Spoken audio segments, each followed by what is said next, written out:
सजीवं साद्वैतं सावधूतं परिजनसहितं कृष्णचैतन्यदेवं श्रीराधाकृष्णपादान् सहगणा ललिता श्रीविशाखान्वितांश्च हे कृष्णा करुणा सिन्धो दीनबन्धो जगत्पते गोपेश गोपिकान्त श्रीराधाकान्त नमोऽस्तुते तप्त कांचना गौरांगी राधे वृंदावनेश्वरी वृषभानुसुते देवी प्रणमामि हरिप्रिये वाञ्छाकल्पतरुभ्यश्च कृपा सिन्धुभ्य एव च पतितानां पावनेभ्यो वैष्णवेभ्यो नमो नमः।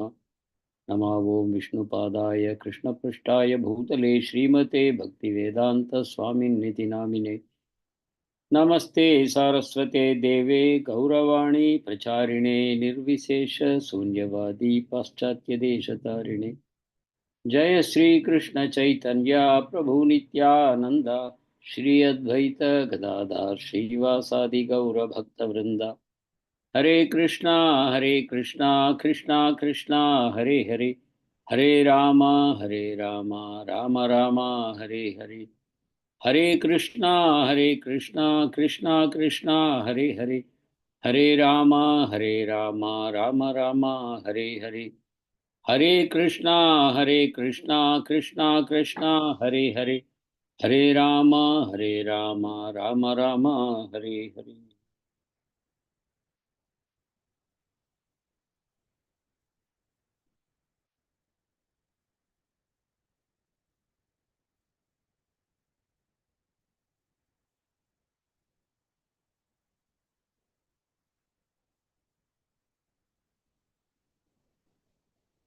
Hare Krishna.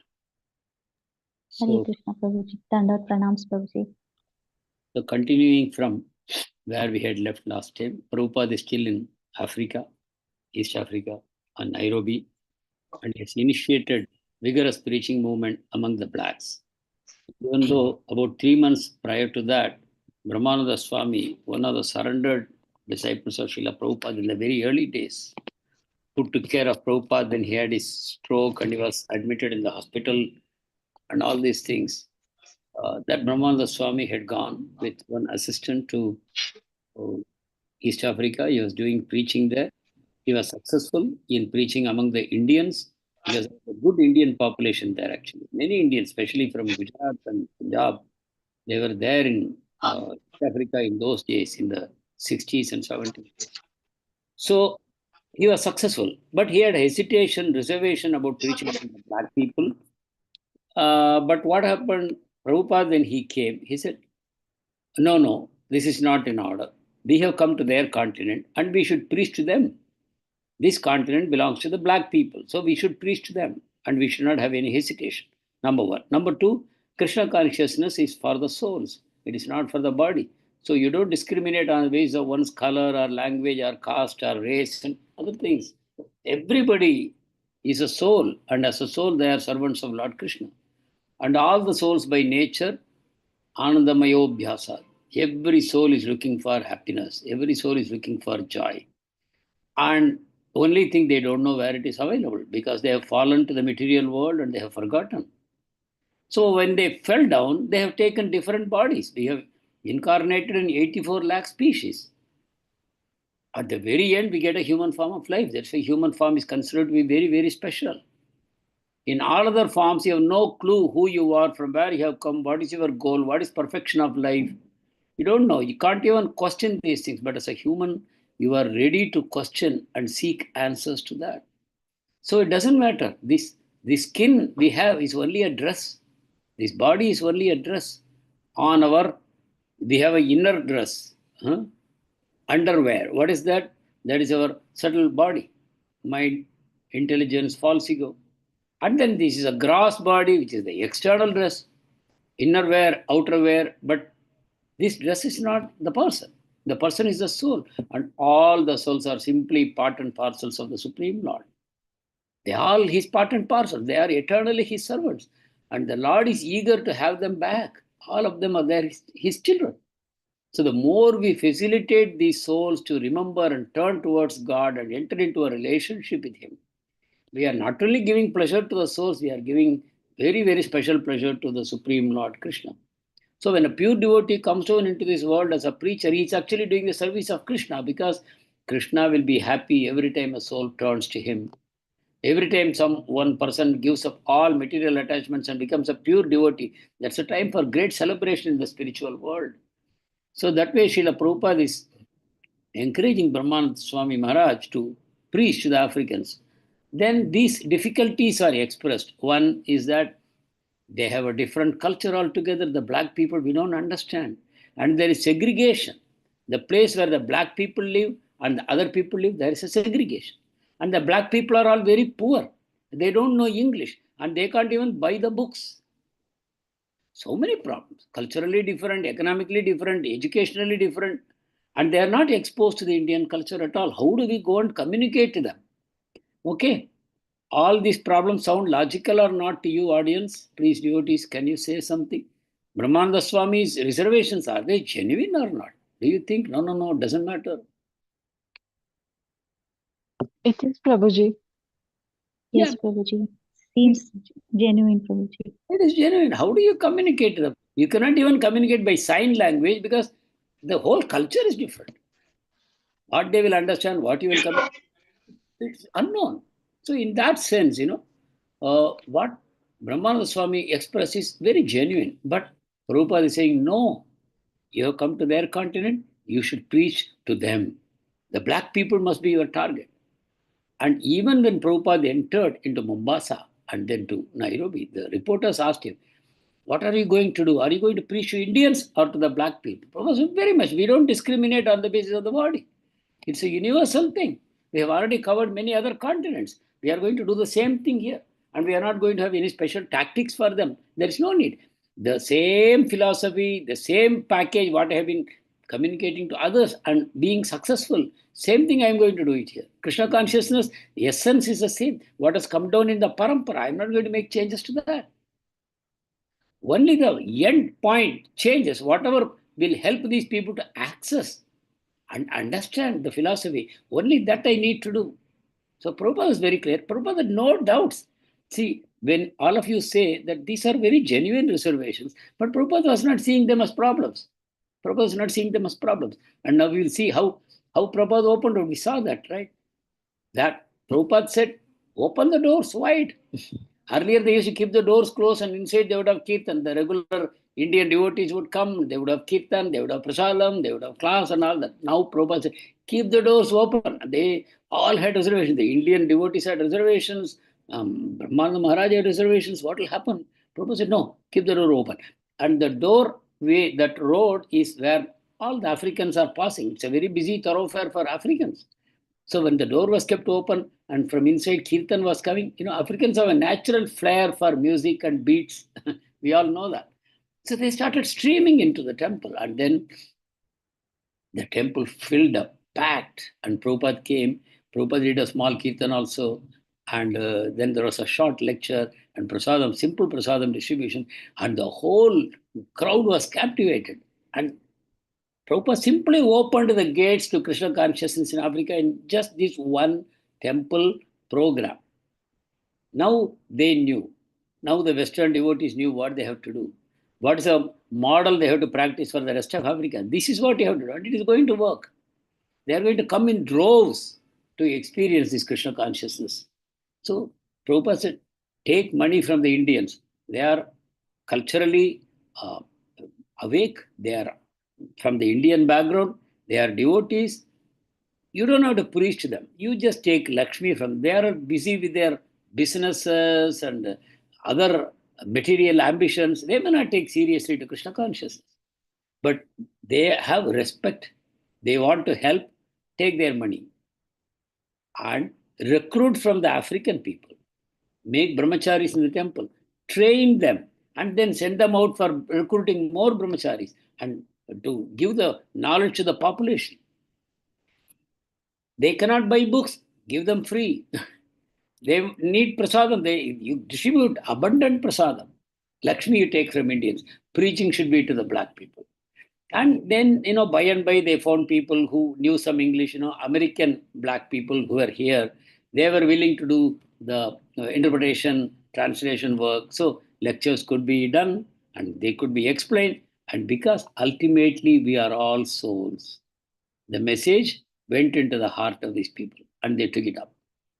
And Africa became a very rich ground for preaching work, which is still happening, still expanding, right? So this is, and here we see Brahmananda Swami here, one of the earliest devotees who completely surrendered to Srila Prabhupada. He wanted to quit his government job. Prabhupada said, no, I need your money. I need your money. You go to work and give the paycheck to me. And he meticulously followed that. Every paycheck he would hand over to Srila Prabhupada. And then beg Srila Prabhupada, please give me the fare for my taxi. Prabhupada said, why taxi? Go by public transport. All right, Prabhupada, give me fare for the public transport. He was like that. And on top of that, he was doing various kinds of services to the temple. He became temple president while working outside, not full time. Prabhupada said, no, no, we need Lakshmi. So you go and work. So why I'm saying all these things? We see not only the glories of Srila Prabhupada, but his glory was so great that it made people simply surrender to him completely. Manasa deho geho, jokichu more, arpijitu apade, nanda kishore. Like how the pure devotee surrenders everything to Lord Krishna. Same way, these devotees surrendered everything to Srila Prabhupada. We saw in one earlier class how Yamuna Mataji was willing to jump out of the train. Prabhupada made an impossible demand to you and I. It is an impossible demand. He is in the middle of a running train in the 70, 69, 70, like that. In the running train, Prabhupada is saying, I want a plate of hot rice and ghee. And Yamuna Mataji executed that. And against all odds, she was willing to die. She said, if I cannot fulfill the demand of my spiritual master, why should I keep my life? I will die. But the railway staff were amazed. They have never seen a person like this, so committed, almost like mad. And they said, no, no, no, the kitchen is yours, pantry is yours, you do what you want. So this is the kind of devotees we are seeing here. So amazingly they were successful. Amazingly they were successful in spreading Krishna consciousness, not only in the West and in Africa and places, in India as well. We will see that now in the days to come. We'll be discussing more and more of India, how Srila Prabhupada opened again the whole vista of India for the American disciples. Actually, all the initial growth of ISKCON in India was done by American devotees, by the huge, huge sacrifices. They made the temple in Bombay happen. They made the temple in Vrindavan happen and Mayapur. These three temples, majorly, it was done almost entirely by the Western devotees. And these are the things that we are going to now hear. So here is some more eulogizing of Srila Prabhupada by Satswarup Maharaj. I wanted to share this with you. Just going into the end part of the previous book and at the beginning part of the new book. That is where we are now. So I will share some of the eulogies from Satswarup Maharaj because it's all coming from the heart of a pure devotee. Satswarup Maharaj is himself a pure devotee and Srila Prabhupada, no need to find some words to describe these things. So what he is speaking is from the heart and we are honored. We must be grateful to hear these things repeated to us. So Satswarup Maharaj says, Srila Prabhupada is to be seen as a manifestation of Lord Nityananda, who is the original Guru. Like Krishna, Balram.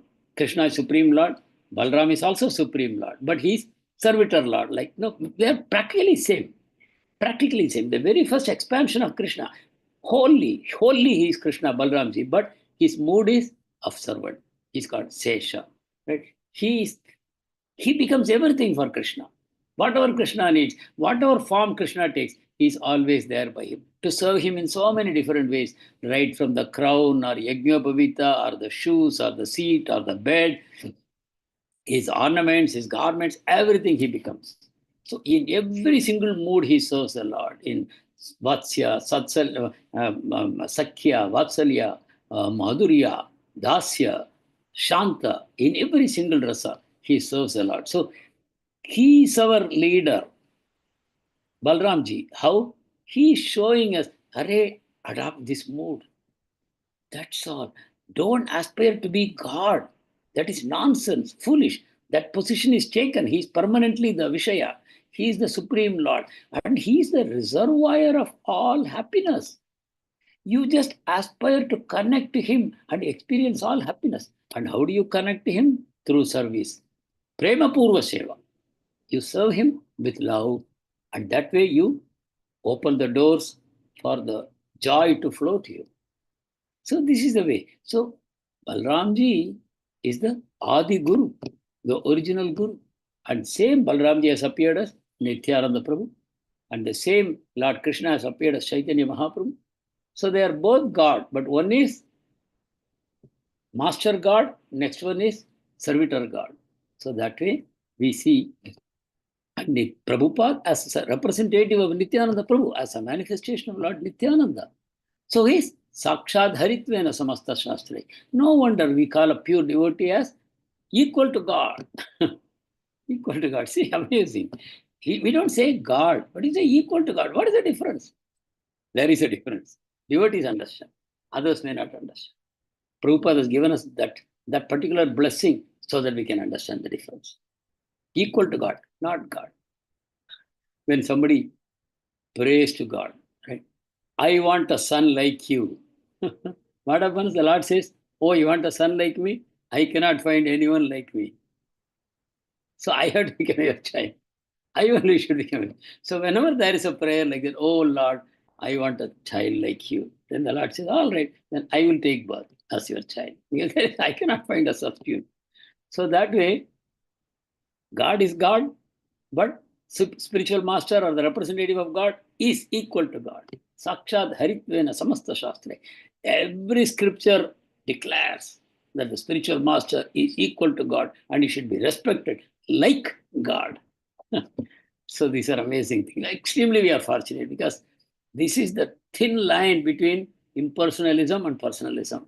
If you are able to cross this line, your life becomes joyful from that point onwards. You are able to constantly feel the presence of the Supreme Lord, a thinking, feeling, willing presence of the Lord as Paramatma within you. And the same Lord is also there in the spiritual world as Lord Krishna and Balaram. So this understanding, this is where the Guru Parampara has given us access to the supreme most place. So we should make every effort to deeply understand, digest, realize these facts. So here is Satsvarup Maharaj speaking. Prabhupada as a manifestation of Lord Nityananda. Hey, what is this he's saying? How does he say that he's an incarnation? There's a difference between Lord and the spiritual master and the devotees. So I hope none of you have this problem now to understand. So Prabhupada never altered the scriptures, right? Never altered the scriptures. But without altering the scriptures, he made them accessible and understandable to all kinds of people. The black people, the white people, the yellow people, the red people, all kinds of people. Prabhupada made it accessible. That is the empowerment of a pure devotee. That shows he is an incarnation. Shakti Avesh Avatar. He was vigorously preaching. In an exemplary way, he was preaching. And his preaching was simultaneously filled with compassion. Not that only vigorous. When he says, these fools and rascals, that's not out of malice or hatred or envy. It is out of pure compassion. Oh, this soul is suffering. This soul is suffering. I want to liberate that soul. That soul may be suffering in the body of a billionaire, or it may be suffering in the body of a pauper. It may be suffering in the body of a very famous person, or it may be suffering in the body of an unknown person. But still, the soul is suffering. Why? Because it is falsely identified with the perishable body. The imperishable soul, which is full of Satchit Ananda, has identified itself with the perishable body. It has to one day become old, diseased, and die. Until the soul will be forced to take another body. You have to accept one more body. So there is no one whom you can say is not suffering, or will not suffer, or has not suffered. Dukhale Masashwadam. So that way, compassionately Prabhupada is preaching. And Nityananda Prabhu converted one Jagai Madai, for which is so much glorified. But today the world is full of Jagais and Madais. Prabhupada himself used to say in his own words, so many, the whole world is full of Jagai and Madai. But Srila Prabhupada mercifully preached and converted their hearts. At the same time, the humility of Srila Prabhupada is unparalleled. Prabhupada never claimed that he was an empowered person. He never claimed that the Lord has given me special powers to go and preach to all of you. He would only say, because I am connected to the disciplic succession and I carry the authorized knowledge which has come down in the parampara. Right? Nigama kalpataro galitam phalam sukamukhat amrita dhrava samyutam pibata bhagavatam rasamalaya muhuraho rasika bhuvibavuka. This ripened fruit of the Vedic literature, it has ripened on the top of the tree of Vedic literature, and it has come down by the parampara, one to one, one to one, one to one. So it is unbroken, it is not spoiled, it is not destroyed. It is pure and it is unspoiled. It has come down, and take it, Rashika Bhaktas, and you enjoy it. This fruit has no seed, it has no skin, it has no fiber. It's all complete rasa. Pibata Bhagavatam. If it is a fruit, you will be told to eat it. Pibata, drink. Why? Rasamalayam. It's only made of juice. Like that, that mercy Srila Prabhupada has come to give in disciplic succession, the original knowledge as it is uncontaminated, Srila Prabhupada has come to give. And amazingly, Prabhupada's devotees carry the same mood in their preaching activities. They don't demand any glory for themselves. They don't need any appreciation or recognition for themselves. Rather, they want to avoid it. Recently, in our ISKCON Chennai, there was a Vyas Puja of His Holiness Bhanu Swami Maharaj, who is perennially staying here. Apart from his various visits for various engagements, he's here. And whenever he's here, he's giving Srimad Bhagavatam class for the benefit of the whole world. But around his Vyas Puja time, he won't be there. He will disappear because he doesn't want any glorification of himself. He doesn't want to hear that. He won't be there. So it happened this time also in his absence. And the devotees were so nicely telling. One devotee was telling, who has been very close to Bhanu Maharaj for many, many years. He says, if I go to Maharaj and I say something in glorification, in recognition of his amazing contribution or particular work he has done, if I appreciate him, immediately his head will turn like this. Turn like this, which means he's allowing it to pass to his Guru Maharaj. He doesn't want anything to touch him. Pass it on. I have so many times observed, either me or anyone else, he just wanted to appreciate Guru Maharaj, Bhanu Swami Maharaj. He would just turn like that. So this is the mood of all his devotees. So they do amazing things, but they give all credit to their Guru Maharaj. And when Srila Prabhupada does amazing things, he gives all credit to his Guru Maharaj. And that is the way this movement has not lost its potency till date. The potency, how do you preserve it? Never allow the false ego to come inside to claim credit. You remain a transparent via media, so that the whole mercy of the parampara can just flush through you, can just flow through you and to reach the whole world. There is so much work to be done. We should not block the access to the people by allowing our false ego. When the false ego comes, the transparency is lost. It becomes opaque. False ego absorbs the mercy which is coming down and doesn't allow it to pass through. So that way, the flow stops. So that is the mood of Srila Prabhupada. And Prabhupada said, we want to create many pure devotees so that others can benefit. So please understand, we need pure devotees to pass on the mercy of Krishna to many people. So many pure devotees are required. So in this context, very briefly, I want to touch upon why other religions, including Hinduism, is not very successful, even though there must be a lot of essence, grain in the teachings, in the original scriptures. Why? Because the parampara system is lacking. The parampara, with the connection to the original source, the Supreme Lord, and it should come in an unbroken chain of Guru disciples. And the mood should be complete humility, complete transparency, complete spirit of gratitude, and full realization. And they should never try to take anything for themselves. They should act out of compassion and gratitude only. That way, the benefit will. But so, unfortunately, many world religions, they are not run on this line of disciplic succession with the every guru meeting the criteria so that the chain will not get broken. There should be no misinterpretations. There should be no self-aggrandizement by becoming part of the guru-disciple system. They should all be completely transparent. Then everybody will benefit. So Prabhupada says preaching of Krishna consciousness is not a professional business, which has happened with religions in general. It has become a professional business. They go attend some course. They are told, look, if you pass this course, then sky is the limit. You can have cars, you can have bungalows, you will have thousands of people falling at your feet. You will get great opportunities for career growth. You can fulfill every your material whims, you will fulfill. You will get that. So this is the mood in which they join. So they may not even have faith in God. How can you guarantee that they have faith in God? An atheist can join. If an atheist doesn't find a job outside, he will say, this is very good.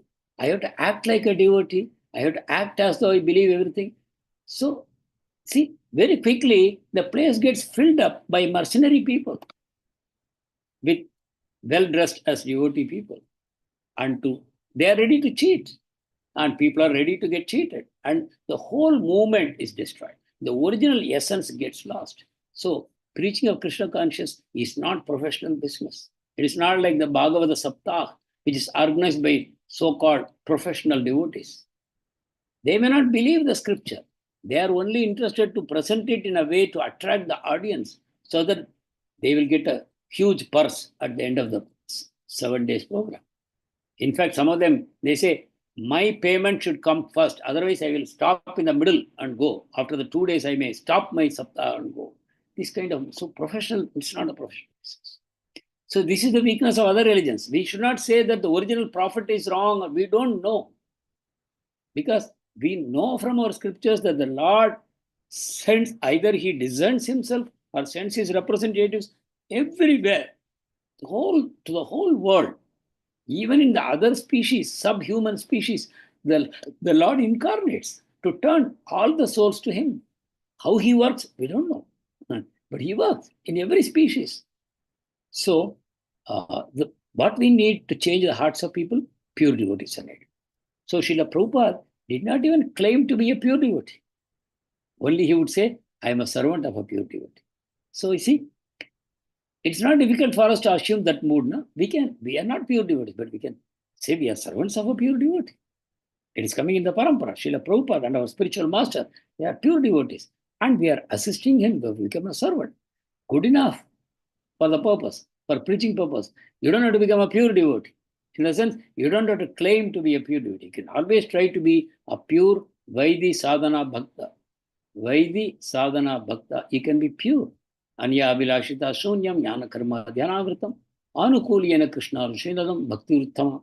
So Uttama Bhakti means even though you have other desires, you recognize them as anartha. They are not your abhilasha. And anartha, you want to get rid of them. You know this anartha is an obstacle in my way. And you pray to the Lord, oh Lord, fulfill my abhilasha. Please destroy my anarthas. That is how we are going to pray. Even if you are going to pray for a material desire, you will simultaneously tell Krishna, oh, you will cry from the bottom of your heart, oh Krishna, I know that I should have no desire other than to please you and to serve you. But this is troubling me so much. I am praying to you for fulfillment of this material desire. But Krishna, my heart is bleeding because this is not what I want. So that way, you become a Vaidhi Sadhana Bhakta pure by recognizing what is Abhilasha and what is Anartha. So it's so simple. The whole process is Susukam Kartum.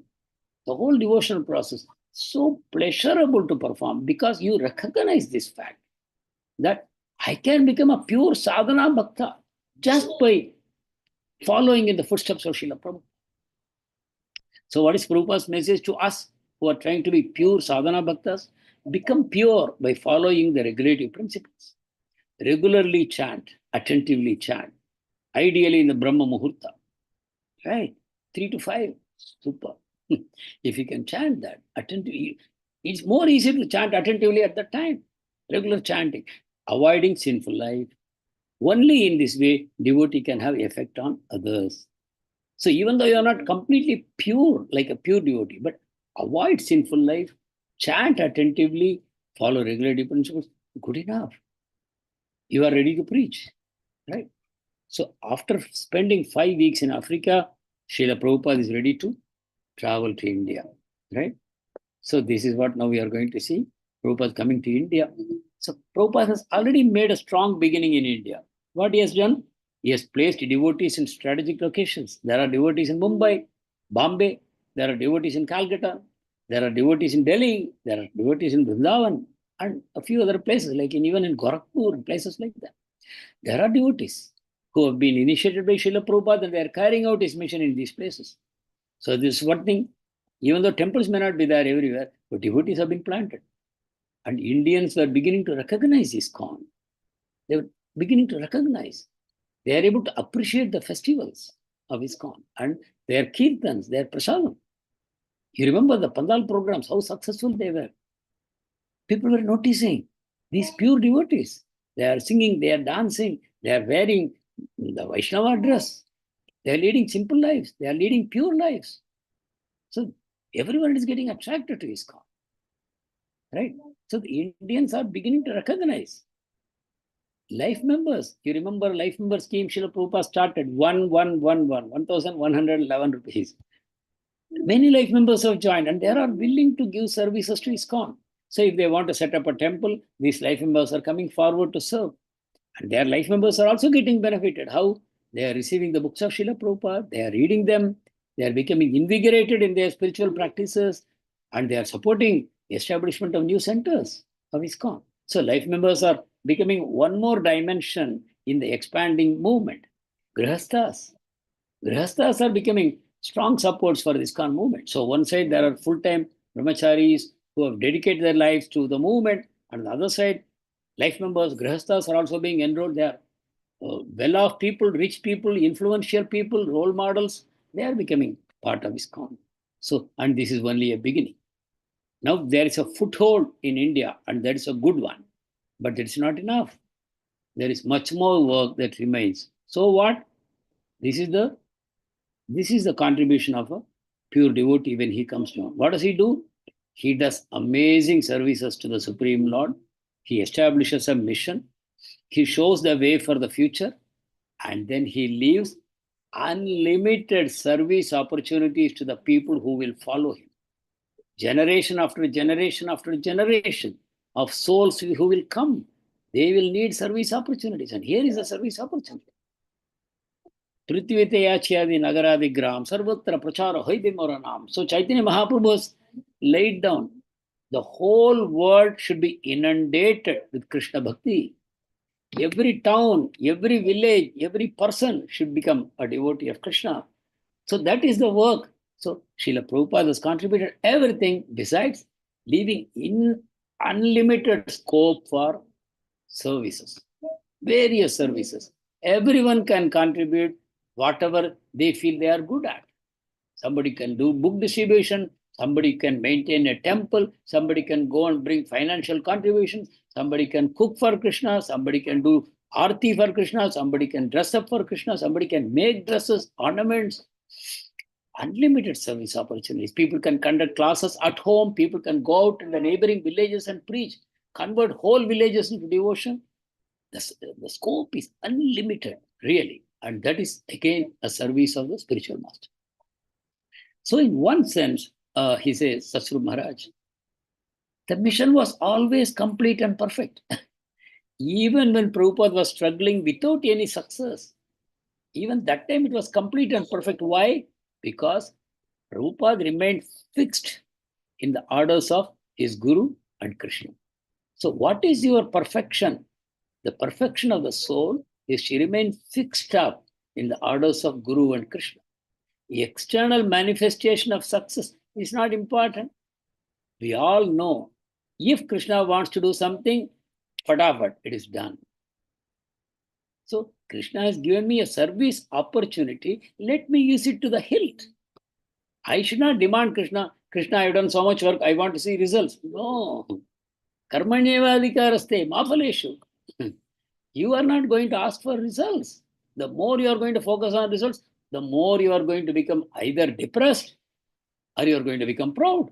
We don't want either.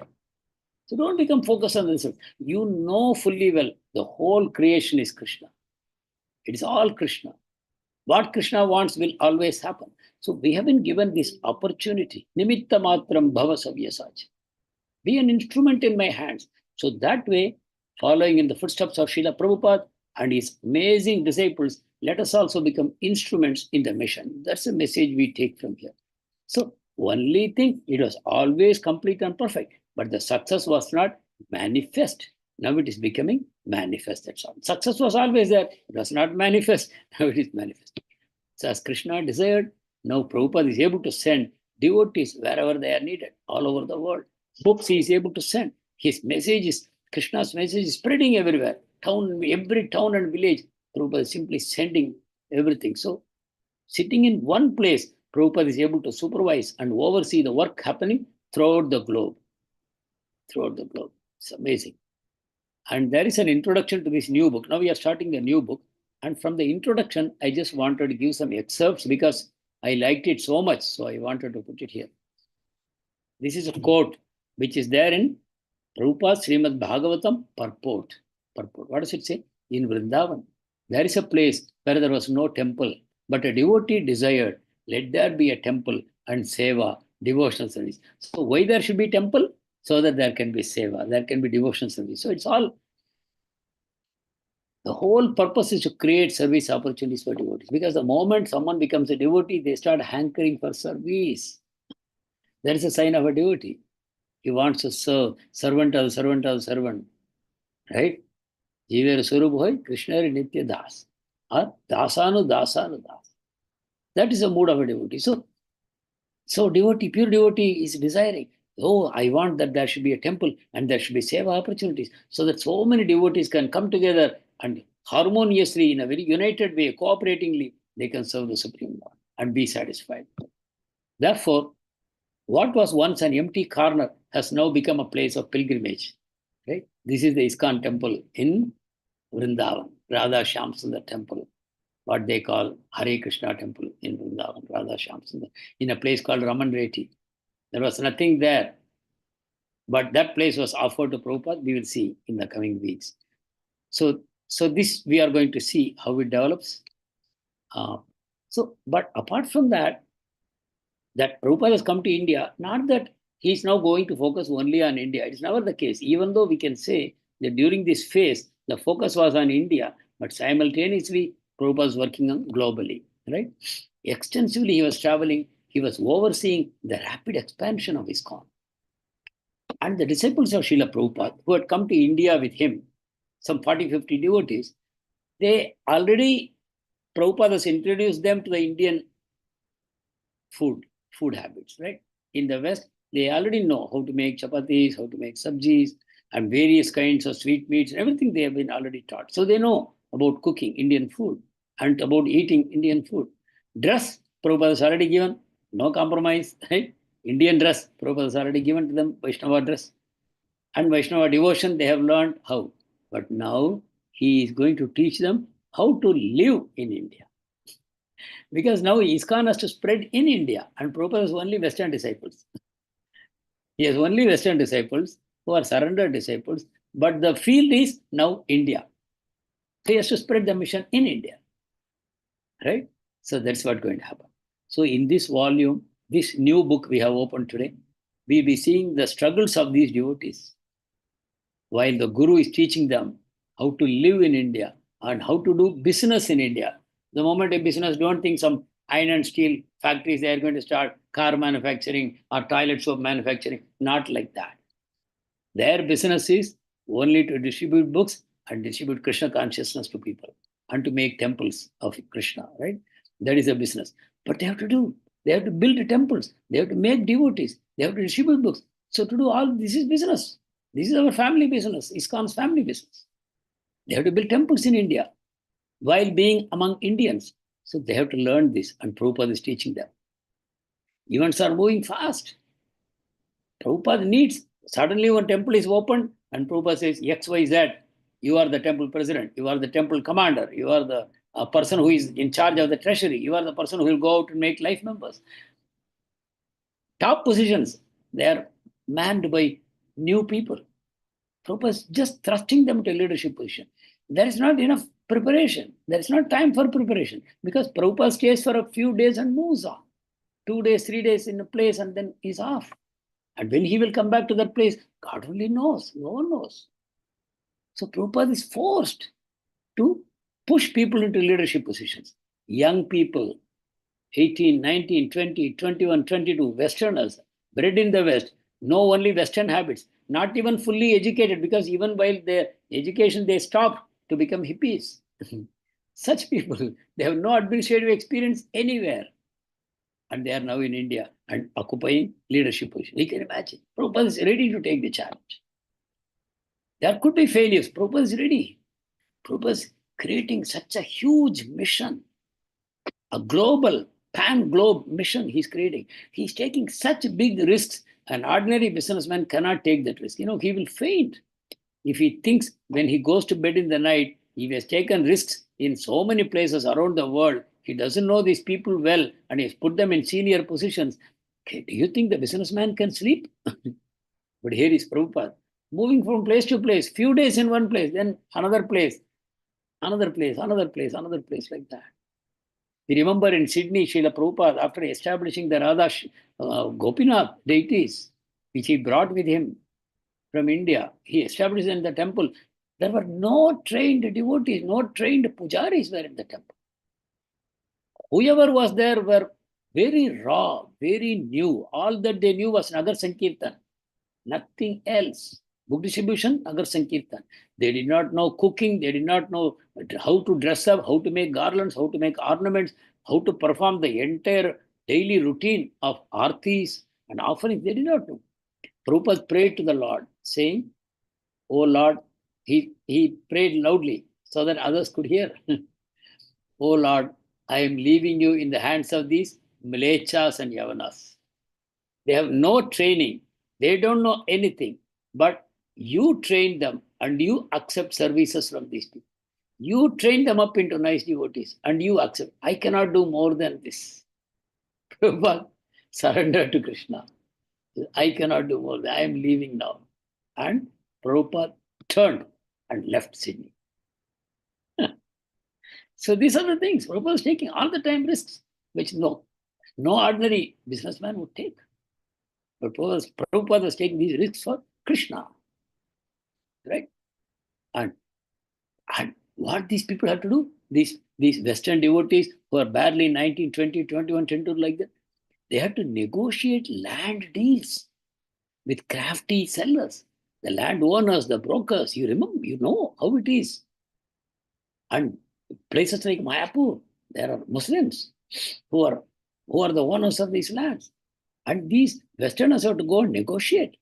And they should not get cheated. They should not sell at a house. They should not pay a too high a price. Prabhupada is very, very calculating to the paisa. If you see the diaries maintained by Srila Prabhupada in the West, up to the penny he would record in his diary. Every single paisa that came to him and went out of him, he had recorded. This is the nature of a pure devotee. So they have to negotiate deals. They have to build magnificent temples. Imagine if you have to build a house, how much you are scared that people are going to cheat you. In the steel, in the cement, in the labor, in the sand, in every single area, you are afraid that you will get cheated. And they have to build magnificent marble temples. They have to do without being cheated. They have to manage the Indian legal system. You know how complicated the Indian legal system, our judges, our lawyers, our law books, which are constantly changing and constantly being interpreted, reinterpreted.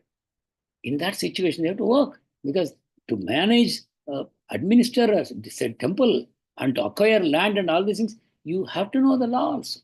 You have to know how to manage the law. So sometimes these devotees were welcomed with warmth, and there were other times they were looked upon with cold suspicion. They used to say, these are CIA people from America. They have come to spy on India because India is a socialist country. Prime Minister was Indira Gandhi. Americans hated Indira Gandhi because they considered her a socialist. And she was close to Russia. India was always close to Russia. We called ourselves a socialistic republic, right? Socialistic republic. And socialism means very close to communism.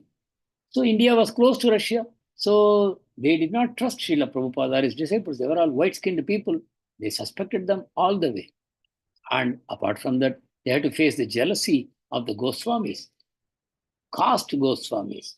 Who are these people? They have been traditionally maintaining the temples which were built by the original Goswami. All the temples of Vrindavan were manned by these Goswamis, or the holy places in Navadvip area also. They are maintained by caste Goswamis. One person is appointed, originally a Brahmana is appointed, a pure devotee, obviously, appointed as the worshipper of the temple. He lives there, he maintains the temple, performs the pujas, everything, and he becomes the guru of the local population. And then his son automatically becomes, hereditary right. His son, his grandson, his great grandson, they all become gurus. And people accept them routinely. Family guru, right? Family guru. And they don't preach because all of them are not competent, all of them are not pure, all of them are not trained. For them, it is a profession, it is a way of maintaining themselves. The caste Goswamis, and these followers, they think, oh, I have accepted a guru, my life is perfect. They don't know anything. So these caste Goswamis are now seeing white-skinned Brahmanas with sacred that shikha, dhotis, and kurta, and 3 times taking bath and leading a pure life, chanting the Mahamantra all the time. These people are jealous. Who are these people? They have become our competitors. They claim themselves to be Brahmanas, and they are chanting the holy name and distributing the holy name to others, which we kept it secret, closely guarded. And we said only Brahmanas are competent to chant. So there was jealousy. So the Westerners, sometimes they would not be admitted into a temple. The temple would be closed on their face. So this was the situation. And from a comfortable life in the West, in India, right from the temperature, the humidity, the monsoons, they had to face the fury of the weather. They had to face it. And they had to live in open, barren lands infested with rats, bandicoots, mosquitoes, snakes. They had to live in the open under some small tents to protect the deities. You will hear all those stories in the coming days. So you can imagine what kind of struggle they were willing to undergo for their spiritual master, because they considered that the spiritual master has saved their life. Chakshudan diye jai, janme janme prabhu hai. Right? We sing, right? Chakshudan dilaye, janme janme prabhu hai. Divya Jnana Hriday Prakashita. See, otherwise our life would have been useless. We would have been living in complete darkness. But the Guru has given the Divya Jnana, the transcendental knowledge in our hearts, which makes you indebted to him forever. So in that mood, they accepted whatever Prabhupada thrust on them, and Prabhupada loved them completely. Prabhupada at one time said, I will give my neck for these devotees, and these devotees in turn will be ready to give their neck for me. Imagine, this is the mood, mission, this is the mood of the mission. And if we have to be part of it, at least we should get 1% of that mood in our hearts. What we have gained, first of all, we should have appreciation for that. Gratitude comes out of that appreciation. What we have got, which 99% of the world has not got. That job has been given to us, distributed to others. So that's the thing.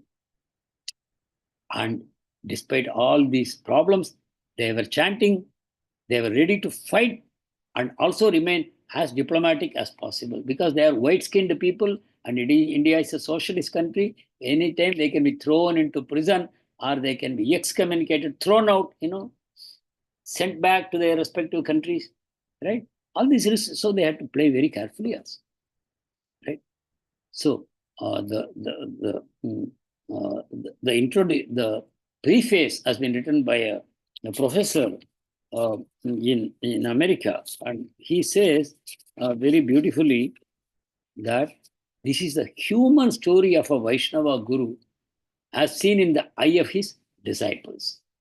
So the whole story is narrated by the disciples by collecting information from all around. If a simple biographer will write it, he will write it very differently. But here, Sasur Maharaj says, even though to an ordinary biographer, the activities of Prabhupada may appear ordinary. But every activity of Prabhupada has an internal meaning, which is not visible to ordinary people. So we are fortunate. This book is written by Srila Maharaj, who is a pure devotee of Srila Prabhupada. Okay, so now we are entering into the first chapter. We are now jumping ahead. It is 1971, correct? But now I am going to briefly talk about 1977. The book starts like that. Okay, 1977. And what's happening? Prabhupada is sitting in his Vrindavan temple. In the Vrindavan temple, Prabhupada's house is also attached. So Prabhupada's house. And behind Prabhupada's house, there is one bench on which Prabhupada used to sit regularly and have conversations with his devotees. So that is the situation, 1977, June. In a few months, Prabhupada will depart, right? November, Prabhupada is gone. So very close to his departure, right? And he's talking. Tamal Krishna Maharaj is telling to Srila Prabhupada, Srila Prabhupada, I have never seen you being defeated by anyone. He's telling his guru from the heart. He speaks. It seemed impossible in Bombay. He's recollecting, sitting in Vrindavan, how it happened in Bombay, Juhu temple, how much struggle it was to get that land and to build the temple. So he's recollecting. It seemed impossible in Bombay. The landlord was so powerful. His intention was to cheat the devotees, to collect some advance from them, but never to actually execute the sale. And he had influence, connection in the government in various places. So he tried to block them. But he's telling, you still came out victorious in the end. So then Tamal Krishna Maharaj says, it is history actually. It's very important history. Actually, the history books we read today, they are useless history. Because there are no lessons in that. There is no taste. We don't feel any kind of an attachment to them. Some Mughal empire, some Ashoka empire, some Maurya empire, some Gandhara empire, some Kanishka empire, something we read Cheras, Cholas, Pandyas, Pallavas, Chalukyas. What do we know? What difference does it make? It's all complete bogus history. But this is history. This is real history. A devotee fighting for Krishna. Not only for Krishna, for the whole world. For the next 10,000 years. Prabhupada is fighting. And that is history. That is worth writing about. And same way with Mayapur temple also. It is worth writing about. This story is worth telling. Not only to Prabhupada's followers, but to the whole world. After all, Srila Prabhupada was fighting for the benefit of the whole world. Like that. And Prabhupada agreed, yes, I think so, that such a book should be written like that. And now that book has come out, right? Sometime back. And this is the title of the book. I hope you can read the title from the screen. I Will Build You a Temple. This book is written by Giriraj Swami. Giriraj Swami, Prabhupada's direct disciple, who was very much part of what happened in Bombay. So Prabhupada decided that book should be written, and the book has been written. And it is there. You can pick up that book and read happily. So, from this book, we can know the mind and actions of a pure devotee by reading books like that. The struggle for Bombay, it will tell you how the mind of a pure devotee is working. So we cannot imitate such empowered devotee, but reading such books will inspire us and teach you persistence, hard work, patience in regaining our lost memory of Krishna and to become pure devotee. So these books are very, very important for us. So while Prabhupada is struggling like this in India, his mission is also being actively preached in Los Angeles, Nairobi, New York, Melbourne, Paris, all over the world. Prabhupada is keeping in touch. Constant correspondence. Phone calls, correspondence, letters, handwritten letters. Prabhupada is sending. So this is going on simultaneously. So Prabhupada is able to achieve many things simultaneously. That's why he's telling what Prabhupada achieves in one moment cannot be described in words, because so many things are simultaneously happening. Like you say, no, Krishna is present in every atom of the universe. How can you describe the activities of Krishna? Every atom is moving with his permission. Not even a leaf can fall from a tree without the permission of Krishna. So every single, so in one moment, if you want to describe what Krishna is doing, can you do that? In one moment, what Krishna is doing? Impossible. So, okay. So now we come to, this is a description. Midnight. We are back to 1971. 1777, Prabhupada wanted to write a book. That book has come. Now we are going to describe what happened. It's a midnight. Srila Prabhupada is sitting behind his low desk, in Calcutta Temple, Albert Road, Calcutta, near Minto Park. That is now renamed into A.C. Bhaktivedanta Swami Park. The state government of Bengal has renamed that park, and it has been given to ISKCON for maintenance. So now it is being beautifully maintained by ISKCON Calcutta. So Prabhupada is sitting behind the desk, and only that light is burning in his room. The rest of the temple is in darkness, midnight. But usually at this time, Prabhupada will be translating. But now Prabhupada is not translating. The books are closed. Bhagavatam book is closed. The machines are covered. Nothing. And Prabhupada is sitting alone. And he is anxiously waiting for news. What news? 2 of his disciples have gone to Mayapur with money to buy land. Prabhupada has told them, don't come back without buying the land. They have gone for 6 days. Western devotees in a place like Mayapur, which is just paddy fields and Mohammedan population. There is hardly any Hindu there. That is where Prabhupada wanted to buy land. And Prabhupada sent 2 of his disciples. After trying and failing with his god brothers, who are running various Gaudiya mutts, they did not support him, they did not help him. They were actually undermining his efforts. So Prabhupada sent his own Western devotees to buy the land. And he's waiting. What happened to them? Have they been burgled? Have they lost the money? Or have somebody hurt them? Are they alive? Because no telephone calls are possible. No, they have gone to a remote village. In 1971, there was nothing. They cannot call Prabhupada and convey any news. Prabhupada is sitting anxiously. And suddenly, there are footsteps on the staircase. 6 days after sending them out. Prabhupada did not know whether they will come back on day 2 or day 3 or day 4 or day 5. 6 days gone.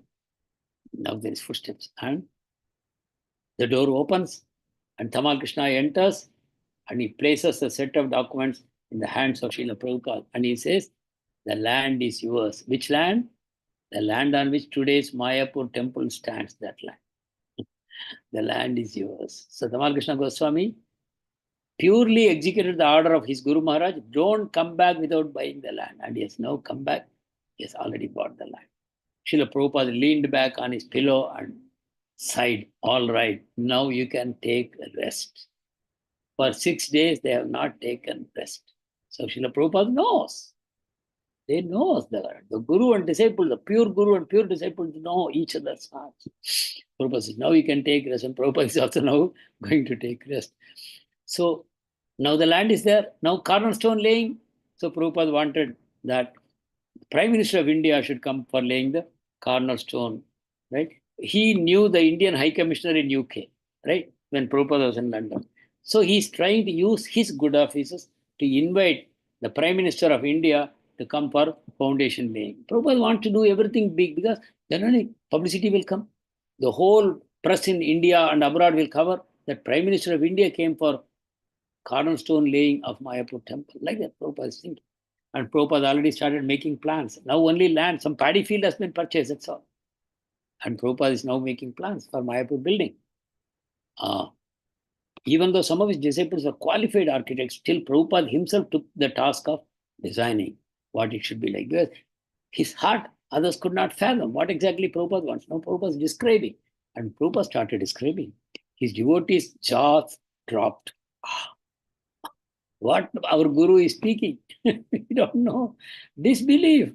How can be such a ambitious project ever be thought of in such a remote paddy field north of Calcutta, 130 kilometers, where there is nothing? And Prabhupada is planning such an ambitious project there. Why? So Prabhupada is now thinking, what kind of building we should make? Prabhupada is considering great buildings he has seen around the world.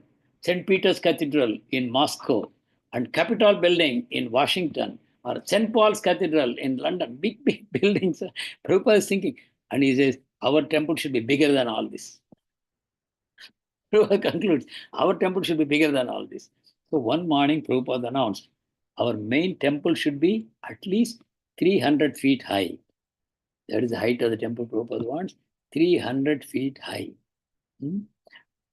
Today we have the temple of Vedic Planetarium. I hope some of you have seen it physically and others have seen it in the internet. This amazing blue domed, triple domed, beautiful building that is arising. And you can see it from anywhere in the Navadvip area. The tall building is visible. The spires of the dome reaching into the sky. It's amazing, amazing temple. Externally, it is finished. Internal work is still going on. So Prabhupada said, such a huge building will need a special foundation because you have to go deep, but deep under, it will be Ganga. It is on the banks of Ganga, and you dig a little, you will find water. So Prabhupada said, we should have a floating raft kind of foundation. And later on, the engineers confirmed it. What Prabhupada said is right. And Prabhupada is not an engineer. But immediately the land is purchased, Prabhupada is telling, this is what we need to do.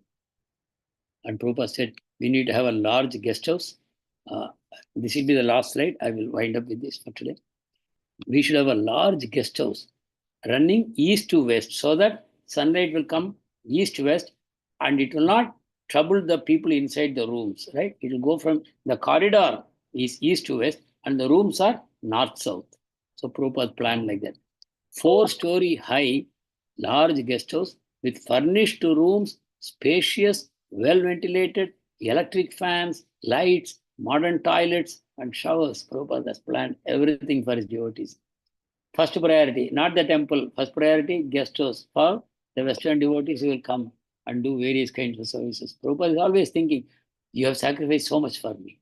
You had such a comfortable life in the West with your parents and everything else, but you surrendered everything only to serve my mission.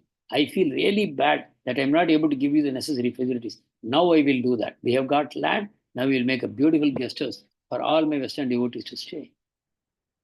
So guest house should come first, others will follow. This model is followed in ISKCON even today. Guest house comes first. And Prabhupada wanted a residential building for 500 devotees. 500 devotees should be able to stay regularly. Large prasadam hall to seat thousands of people. Matching huge kitchen complex. Then Goshala.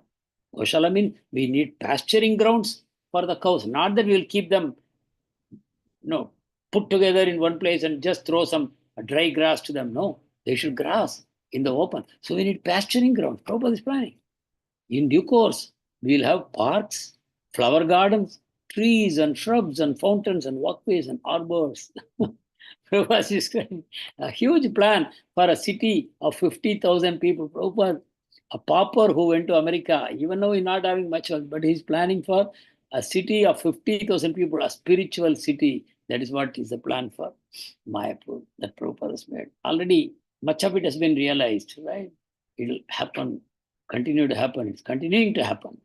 That it will become a spiritual city for the whole world. And then there will be a main temple called Mayapur Chandrodaya Mandir. Mayapur Chandra is the name of Lord Chaitanya Mahaprabhu. And Chandrodaya, the rising moon of Mayapur, right? That is the name of the temple. It will be 300 feet plus high. And it will require tens of millions of dollars to build.